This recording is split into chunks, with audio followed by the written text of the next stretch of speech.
All right, it is our first ever football feedback, YouTube only exclusive show, youtube.com/Ross Tucker NFL. We want to do something cool and different just for the YouTube folks. So welcome, YouTube folks. And we wanted to have more of an opportunity to interact with our listeners and viewers and find out more about you, and also get a chance to have you ask more questions, because we don't even get to one question every day on the Raw Sucker Football Podcast or the other shows. So I will call out one at a time some of our, I guess they're contestants or participants, people that actually either rated and reviewed the show or took advantage of the code football at 100flowers.com, whatever it is. Now we have Becky, which is awesome. I love it. So I will grab them one at a time, get to know a little bit more about them, and then I'll drop them and we'll move on to the next one. We're going to get a chance to see and hear more of our listeners, how they listen, where they're from, who their squad is, and you can ask me any question you would like. Let's start with Jared, who I don't know, Jared, are you at a beach or something? What is that? Yeah, that's not a virtual background. That's truly the Atlantic Ocean. Live here in St. Augustine, Florida. So the ocean, hopefully it's not too loud, is about 100 yards behind me. Yeah, I thought that I was hearing that from you, Jared, and it looks awesome, and I feel like I can hear the waves crashing. I am so jealous, dude. It is like 22 degrees here in Pennsylvania. What is it like down there? No, probably 65, 70 today. It's been a pretty good week. But I'm so St. Augustine, that's near Jacksonville, right? Yep, about a half hour, 45 minutes south. I mean, if you haven't been, it's an awesome place to live, awesome place to visit. Kind of known as being the nation's oldest city. Oh, interesting. Okay. Is that where Ponce de Leon or Christopher Columbus landed? That's it. That's where Tom Brady's been bathing and drinking out of recently. The fountain of youth. Yeah. All right. So, Jared, are you a Jags fan? No. Originally from Green Bay, Wisconsin. So I'll give you one guess on where my allegiances lie as far as football teams. So born and raised in Green Bay, you don't have a choice. All right, so same thing I ask everybody. So you live in St. Augustine. You're a Packers fan. How did you first start watching or listening to any of our shows, and how do you typically listen or watch now?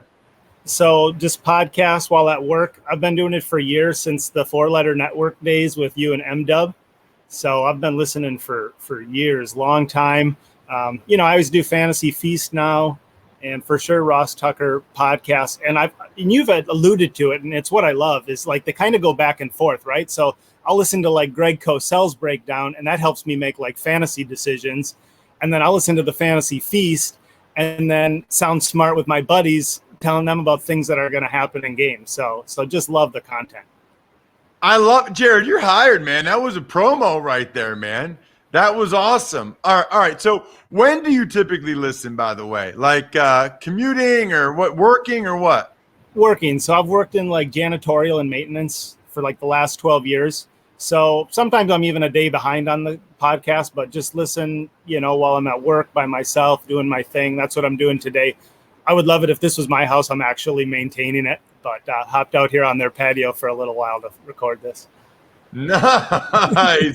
I hope they're watching. I hope they noticed the background. All right. So, Jared, what's your question? Go for it. So, it's really training related. And, you see, like, obviously the results with Tom Brady and how things have been going for him. And he's kind of one of the guys that, especially in recent years, has really bucked the trend, right, of using the team trainers and kind of wants to do his own thing, especially given his success. Do you think we're going to see more of that, where players are kind of insisting on doing their own thing, their own trainers, their own programs, and kind of moving away from the team-provided programs?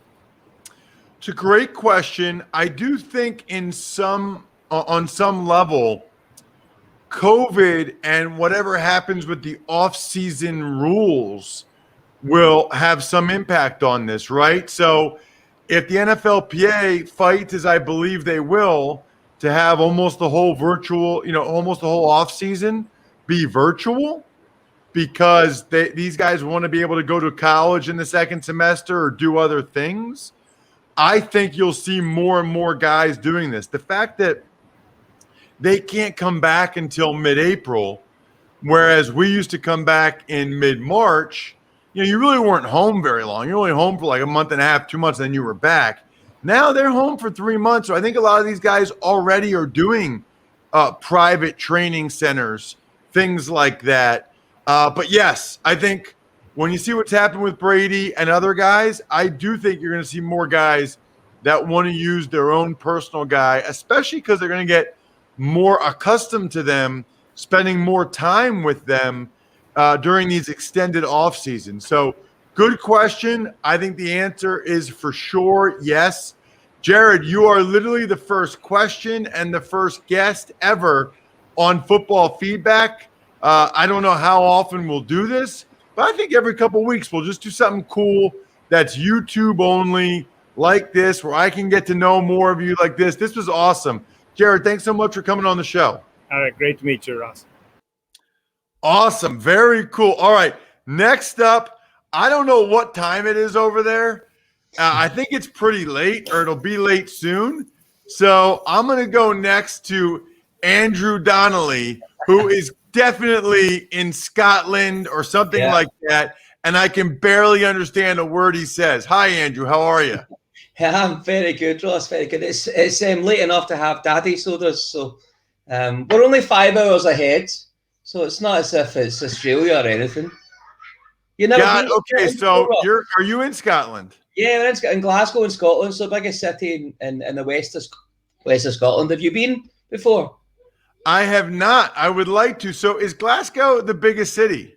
Yeah. So, but I mean, it's small compared to all you American cities. There's only about 1 million people in Glasgow, but it's a great city, great place. Weather's pretty nasty, a wee bit like where you are just now, but a good place to live. That is awesome. All right, so who's your squad, Andrew? Squad, right? So I've got the 3 kids. They're all playing Xbox, Ross. So I couldn't talk them into coming in, So I've got Kieran is 12, Aidan is 9, 10 in fact. He'll kill me for that. And Nathan's 7. I love it. And who's your favorite NFL team? So I'm a Falcons fan. Don't know why. Just back in the kind of early 90s, watched a game with Jerry Glanville was in charge, and he looked a bit mad.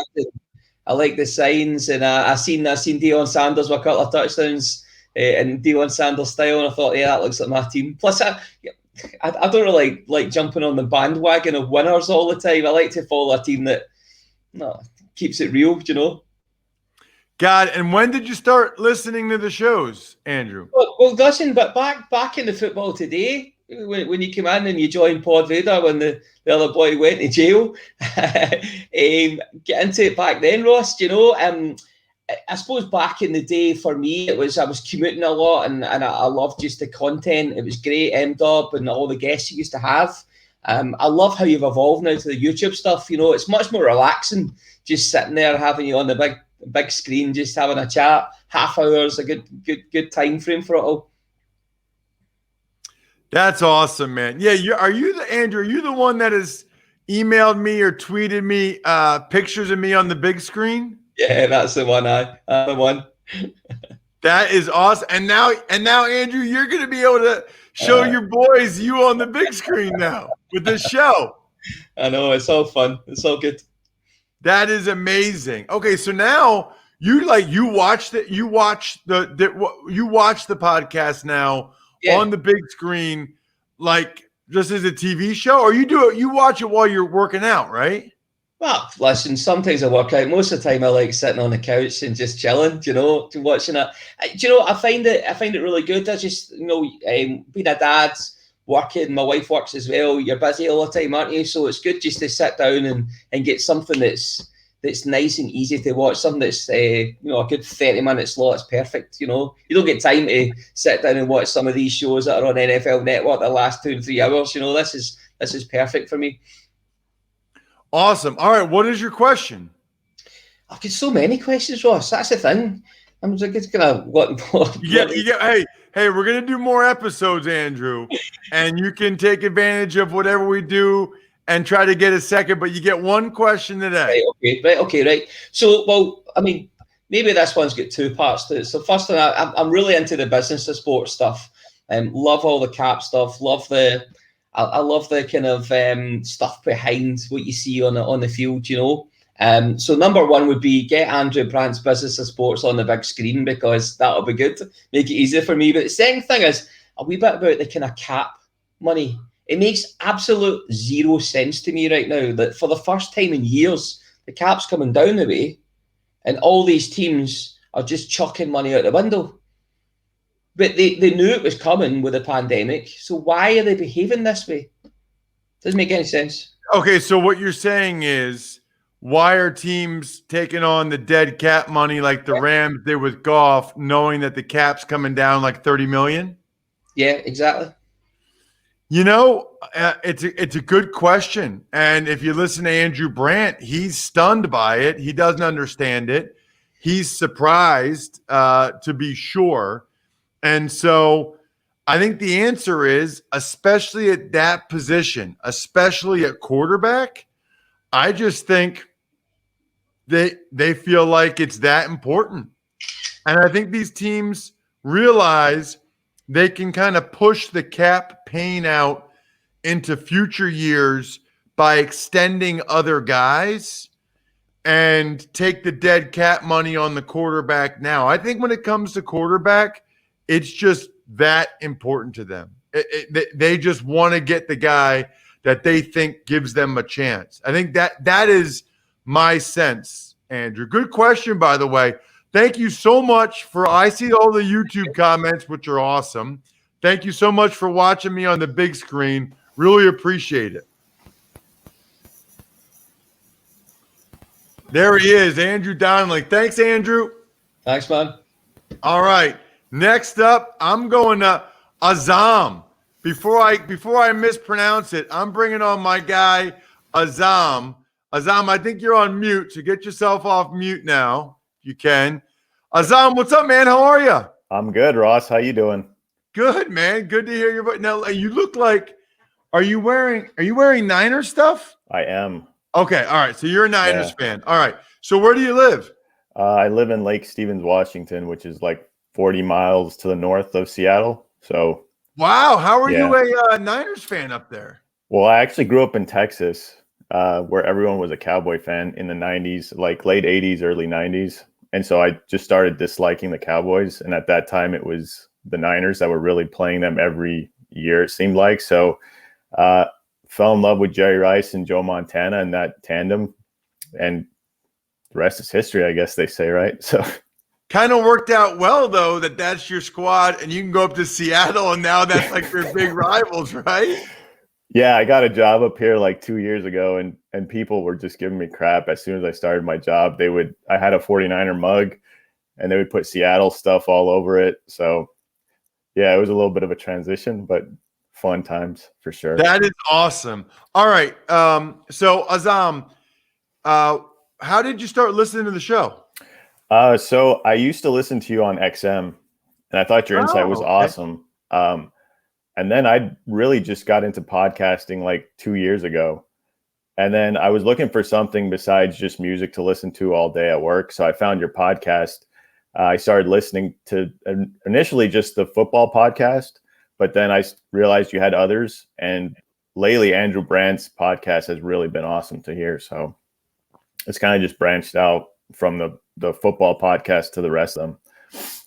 Awesome. I love it, man. Thank you so much I don't know if you just rated and reviewed the show or you took advantage of the 100 flowers, but either way, really appreciate it. So thank you for that. And what is your question? So my question was really based around, I know offensive linemen typically, and this goes for a lot of other positions, but you got to be ready to play. Like, for example, if you're the starting guard, you got to be able to move out to tackle, right? If an injury comes up. And I know that you probably study the playbook for all these, different positions, but how difficult is it to make, like, let's say on game day, you're expecting to start at guard. and your coach comes and says, hey, we need you at tackle because so-and-so is injured. Is that a really difficult thing to adjust to, I guess? Well, so typically you usually don't have to move if you're a starter. Now, we have seen that. Like, obviously, the Chiefs had to do that because when the left tackle went down, they moved Remmers from right tackle to left tackle, Wiley from right guard to right tackle. That's rare, and you usually only get to that point if you've already had other injuries. You usually have a guy that you feel good about as your third tackle, and if one of the tackles goes down, he's going in there. You also usually have a guy, and this is what I was a lot in my career, who's the next guy up at center and both guards. I think I had 3 years in a row where I didn't start the opener, but somebody got hurt or played bad or whatever, and they put me in, and then when they put me in at left guard or center, at right guard, it went well, and they kept me in. So you don't that often have to move guys. Now, I can remember there was a time in Buffalo in 2004 where the backup guard really only was comfortable at left guard. So when the right guard, Chris Valerio, would get hurt, they would move me from left to right. And I remember that like the last week of the season, we were playing the Steelers, and I said, listen, have him practice all week at right, the backup. I'm not doing that again. Like, I don't want to do that. I don't want to take all my reps at left guard all week, and then something happens in the game, because I knew Valerio, our right guard, was probably going to get hurt again. I don't want to have to bump over to right when I've been watching Kimo von Oelhoffen. I've been getting ready at left guard all week. So there's the physical part of it, and there's the mental part of it. The physical part of it is, you're very rarely, if you're the starter, going to take reps at other positions during the week. Now, you have previously, you did in training camp or whatever, they might throw you in there a little bit, but usually during the week, you're not going to take very many reps at those other spots. Like Andrew Wiley wasn't taking a lot of reps at right tackle before the AFC Championship game when Fisher went down. Remmers wasn't taking a lot of left tackle, but they also know that that's what the deal is if there's injury. They know that that's the spot where they're going to move. The funny thing is you don't have any time to really think about it. Like, the guy gets hurt, the new guy comes in, is like, you're at right tackle. Okay. And you just kind of rely on your training and your instincts. So there's the physical part of you haven't spent very much time repping it in that stance, etc. Then there's the mental part of you might not have really prepared that much to be blocking that guy. Then there's actually the scheme part of it. Now, the scheme part of it's the easiest because you kind of have to know what every guy's doing. You know what I mean? Like, if you're the right guard, you kind of know what the right tackle's doing. If you're the right tackle, you know what the left tackle's doing, because it's just the opposite of what you normally do when you're on the other side. So the scheme part's probably the easiest. And then the physical part and the preparation part of the opponent, that's probably about even. But like, that's why when I was the backup at center and both guards, I was also the emergency guy at tackle, right? So I would specifically study and make sure I knew what I was doing at center and both guards. I would take reps at all three, and I would prep for all four guys that they would roll inside. So I used to tell people it's actually harder and more prep and takes up more time as a backup. Because if you're starting at right guard, I'm blocking Warren Sapp. That's my guy. I'm playing right guard. Being starter is actually easier. Plus, as a backup, you're always nervous. Am I going in?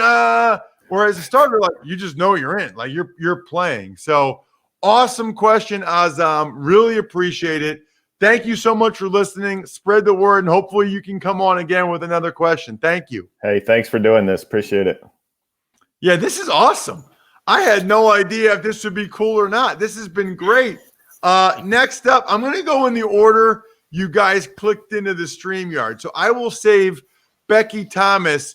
I will save the best for last. Yeah. And I will instead go to Mike Shirk. Now, I actually have met Mike before. First person today that I've met before, because Mike is a patron, patreon.com/RT Media. Mike is prolific, by the way, in terms of asking questions, taking advantage of sponsors, emailing me questions. You always have a bunch, Mike, and so I can tell Mike's story. He lives in Colorado, played football in Pennsylvania. I forget how you started listening to the show, though, Mike. I think it was you were when you were guesting for Dan Patrick. I actually heard you on a couple other radio shows, and I thought you're hilarious and just really insightful. The energy is always been infectious. So I started chasing you down. So it's been a couple years I've been listening to your pod. Awesome, thanks, man. We can get right into your question. Go for it. I'm always interested, fascinated. You know, you've told us a lot over the last couple of months and how you kind of got into broadcasting. I didn't know about that Peter King story. That's absolutely amazing that he gave you the time of day and helped you through there. But what's the during the season? What's a week look like for you? It seems like with all those podcasts and then traveling for a couple games a week sometimes. How do you manage your day and your time? You know what? It's a great question, Mike. And the best way to do it would be to like actually look at a week and go back and see. But it's a lot, man. I mean, like on I just picked a random week, right? So on Sunday the 1st, I did a radio hit for CBS National 8:20 a.m. I did a show for radio.com called You Better You Bet from 9 to 10 a.m. That stuff I did here. Then I was with my family for a little bit, hopped in the car, drove down to Philly, did Eagles pregame for a couple hours for Cowboys Eagles. Then I was on Westwood 1 that night.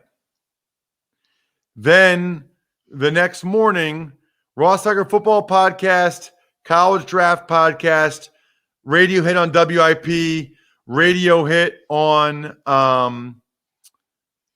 in Toronto.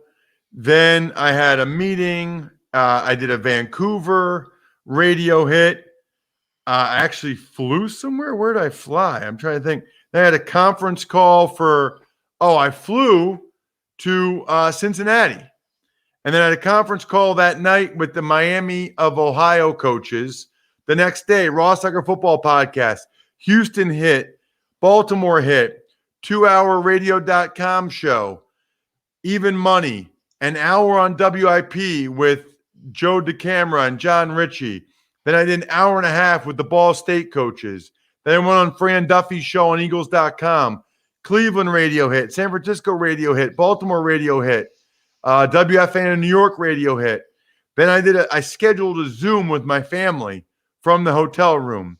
Then Wednesday, I did the Keystone Sports Network, Penn State football, which you listened to. I did Raw Soccer Football Podcast. I recorded the Raw Soccer Football Podcast for Friday with Bry because I had to travel after I then did the radio.com show, a local radio in Harrisburg. Then I did the Fantasy Feast. And that night I did Ball State at Miami of Ohio on CBS Sports Network. Next morning, flew to Las Vegas. Had a conference call, did WFAN in New York, did COVID testing. Friday, I did Greg Cosell. I had a Go Big conference call for my Go Big recruiting, 2-hour radio.com show, UNLV production meeting, Vancouver radio hit, Boston radio hit, Fresno State production meeting with my CBS producer. Then I did a radio hit in New York again. Then that night I watched my high school in the district championship game from a hotel room in Las Vegas. Then the next morning, then I did Fresno State UNLV on TV for CBS Sports Network and took the red eye back. And then I don't know what else I did Sunday morning, but then I started all over again with another Sunday. So there you go, Mike. That's a week. That's pretty amazing. It's a lot, man. Dude, it's not work, though. and I just grind, and the off season's a little bit less, a little bit lighter. I'm home on the weekends in the off season, which is but I literally just scrolled through the calendar. That was a random week. Every week during the season is pretty much like that. Good question, Mike. Thanks so much as always, buddy. All right, thank you, sir. Enjoy your family now. Thank you, man. I appreciate that. All right, up next, I mentioned it last but certainly not least, my girl Becky, who is, I love her. She is so supportive on social media. She is a patron, patreon.com/RTmedia. She even listens to the Hazard Ground podcast and other shows like that. She is awesome. She's a Packers fan in Cleveland. Am I correct, Becky? You are correct. You've got that nailed. All right. So, what is your question today? So, building off of someone, I think it was Asim who talked about those positions. So, today, from Ravens, Brown talked about he wanted to be traded because he likes to stay on the left side. What is the difference between the left side versus the right side for tackles? And why all of a sudden is he now wanting to stay going from right to left? So it's a great question. And you're jumping the gun on me, Becky, because I'm going to talk about this on the Ross Tucker Football Podcast tomorrow a little bit. I love it. But my understanding is I think he believes left tackles get paid more. And I think that is somewhat true. I think he believes that because of the contracts that Laramie Tunsil and David Bakhtiari have gotten. But before those guys, the highest paid tackle briefly was Lane Johnson, who plays right tackle for the Eagles, and he got $18 million a year. Then it was Ronnie Stanley and Laramie Tunsil and Bakhtiari on the left side, getting in the $20 million range per year. So that's how it changed a little bit. I think money is part of it. But my understanding is his father, Zeus, told him, don't settle for being a right tackle. You are a left tackle. Now, the thing that's interesting about that is when his dad played, there was a real distinction between left and right tackle. And in terms of compensation and prestige and all of that, I think that's kind of going away a little bit. It's maybe not all the way away. I think it's kind of going away. So my understanding is based on people hitting me up from something I tweeted today. My understanding is that he really wants to play left tackle because of this dream his dad had for him. I think that there's probably a financial component to it, but I also think if his dad was still alive, he would realize that right tackle's every bit as important as left tackle now, and that's kind of a misnomer and it's changed. I wonder if anyone's told Orlando that. And listen, the Ravens can make it right, and if he's willing to play right and they make him like the highest paid guy, okay, I don't think they're going to do that. I don't think they're going to be paying their tackles $45 million a year. So I think he probably will end up getting traded. And the Ravens will end up drafting somebody else or playing Tyree Phillips, who played the rest of the year at right tackle, someone like that at right tackle, because I don't think they want to pay him anyway. I think they want to get something in return for him now as opposed to losing him in free agency. Excellent question, Becky. Thank you so much for everything you do. I really appreciate it. Thank you. All right, so we don't have any kind of fancy ending promotion. We don't have any fancy stuff yet to say close out the show, production they call it. So I will just say that was our first football feedback. We will be doing it not every week, but from time to time, something that's just special that you can only check out on YouTube, and cool for me to meet more of you and to be able to answer some of your questions. So thank you for everybody that participated. We do have a couple people that couldn't make it, and they emailed their questions, but we're already at 30 minutes. You guys know me. I try to be a stickler for 30 minutes. So Michael and Evan, we'll hit up your email questions next time. Other than that, I think we're done here. Yeah.